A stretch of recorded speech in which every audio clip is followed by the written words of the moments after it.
I think Alive definitely made them focus more on that, on the showmanship too. In a certain way, I think that maybe they could have tried to become more of like, hey, check us out. We're an incredible musician. But I think that their first priority was, we need to bring it on stage before that.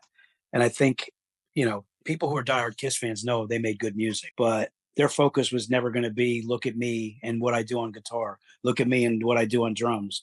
We are collectively a rock and roll band that's bringing it on stage to you. I think what you just said is probably one of the major problems that hindered Kiss throughout their career. The word look.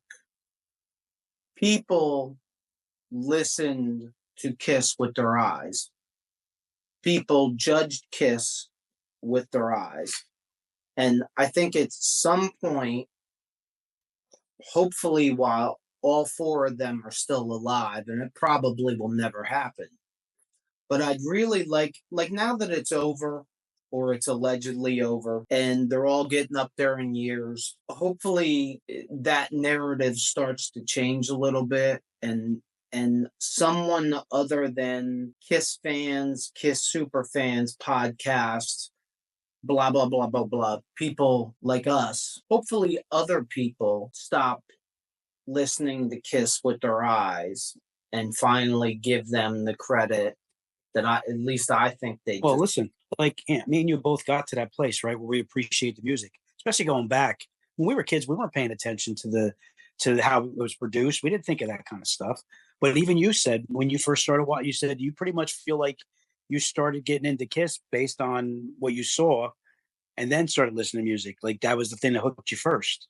And that's what probably hooked most people first. What is Yeah, this? I You think know? to the music visually, and not that we're going to harp on Metallica, but you don't you don't listen to a Metallica album visually. Very true. Very true.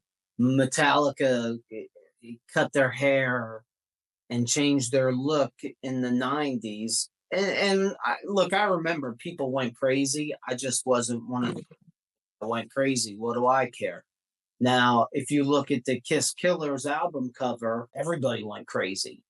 Like Gene Simmons cut his hair, Paul Stanley cut his hair, Ace Frehley cut his hair. They started with the crazy changes to the costumes. People went crazy. I don't picture people going crazy if James Hetfield walks out on stage with a white t-shirt instead of a black t-shirt. I don't think people really care. But, Gene Simmons walks out there and he's got his hair cut. People are going to lose their mind. Or Yeah. going to lose their mind. And that's another, I guess that's another thing that could be called a cultural impact that Now there's that made Kiss different than everybody else.